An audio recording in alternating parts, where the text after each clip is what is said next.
Okay, I'm walking across the battlefield now. Behind is the hill, you can see the steps there. And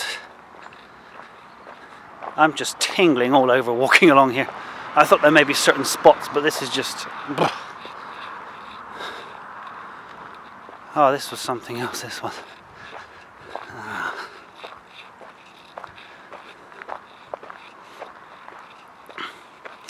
I would think that when the Persians broke through the Greek ranks over here on the wall, they would run back sort of 30-40 feet and try and form a new defensive line, and then get chopped down again and do the same again just to try and hold them off as long as possible.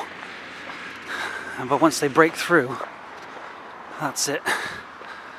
They're in. So you got to keep as much of a defensive position as you can. Apparently there were 10,000 Greeks here. I think this is the original wall by the looks of things. There's a lot of modern messing around with this area by the looks of it. Diggers have been in and churned bits up. That's interesting.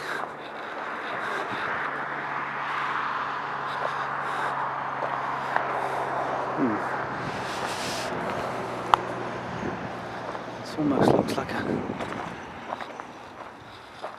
natural gouge that's been used as a defensive wall. Sure.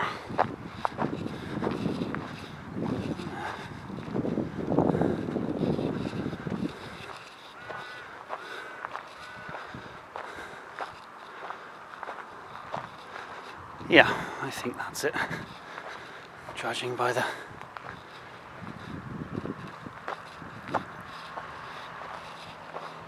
way the stones have been put down there, I think it's been fixed over years. Now that wall funnels at an angle towards, well, that was the sea over there. Pretty much where the barrier is on the road there and where the coaches are, that's the sea.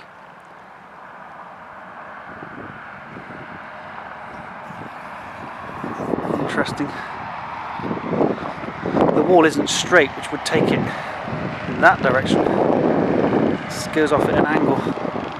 It's an interesting... It actually brings it closer to the hill over there. But I think it would be a good idea to funnel the enemy into that place there, as it's right near the sea. It's probably a good idea, actually, looking at the place.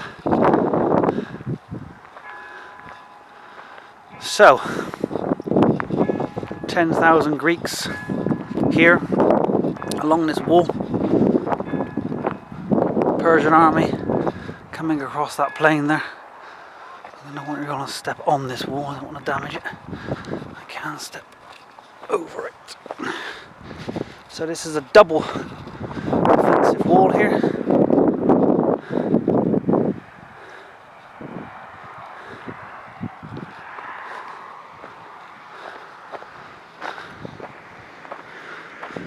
This is all modern.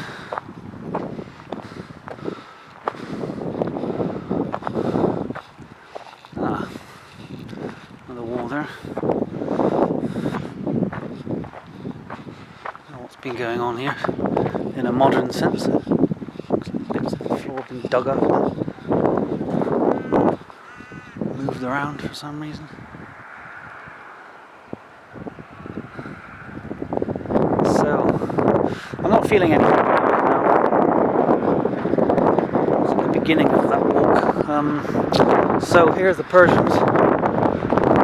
As I said, according to Herodotus, 1.8 million of them. I'm not sure that's accurate, but Herodotus was a pretty good historian for his day. So, but we can at least assume there were hundreds of thousands. 2,000 to 300,000 at least. I mean, that's enough to fight against 10,000 Greeks lined up along this wall here, behind the wall, on the wall. And there's the hill. You can now see the logistics. And standing here, you can see the problem that the Persians have. The sea is there where the coaches are, as we said. To the right, you've just got this impenetrable pass of mountains, and that's the only way through. So watching from behind somewhere, you would see 10,000 Greeks here, and then 300 Spartans at the top of that hill, waiting.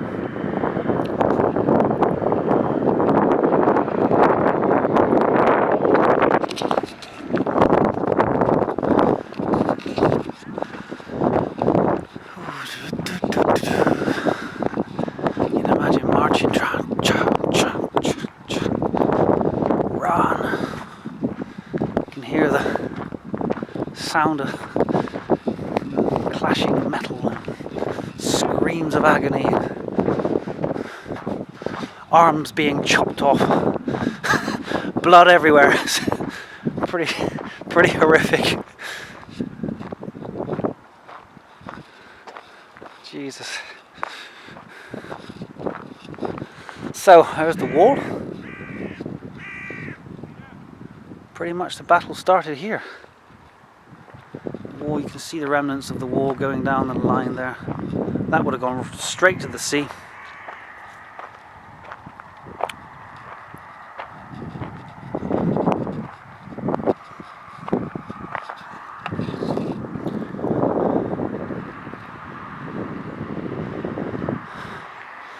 That's modern, by the way.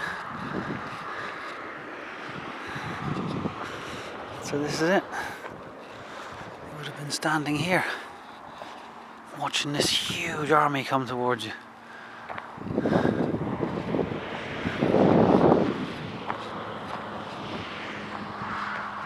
So the battle was raging here. Once the Persians broke that wall, this whole area would have just been a mass of swinging swords, stabbing, chopping.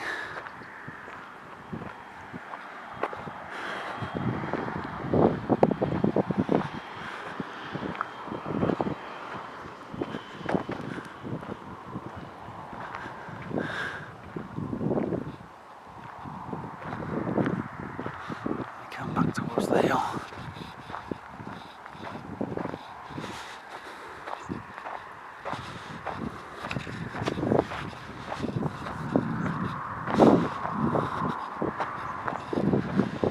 Oh, there we go, I can feel it again.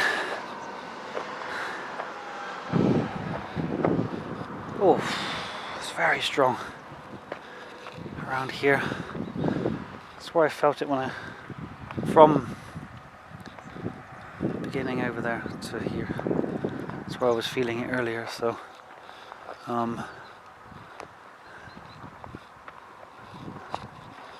try not to make any assumptions about what those feelings are, because we don't know, but there's no doubt these feelings do happen, and especially on sites like this.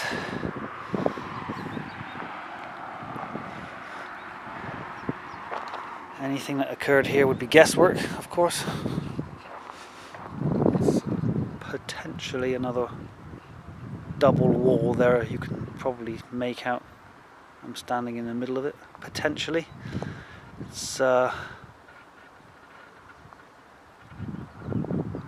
have been a defensive ditch rather than a wall.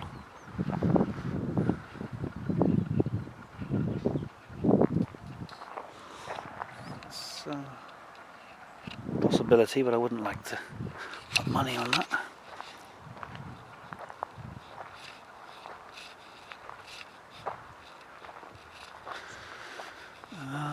Now there's a lot of modern messing around with this place, as you can see, but potentially this was also a defensive ditch. Ditches were often better than walls in those days because the attackers had to, and obviously it would have been much deeper than this, the attackers would have to go into the ditch, and then there are easy targets for the defenders because they have to go down and then up. Often they would use wooden planks to lay them across or whatever. Yeah, this looks quite a natural formation that may have been used as a defensive ditch.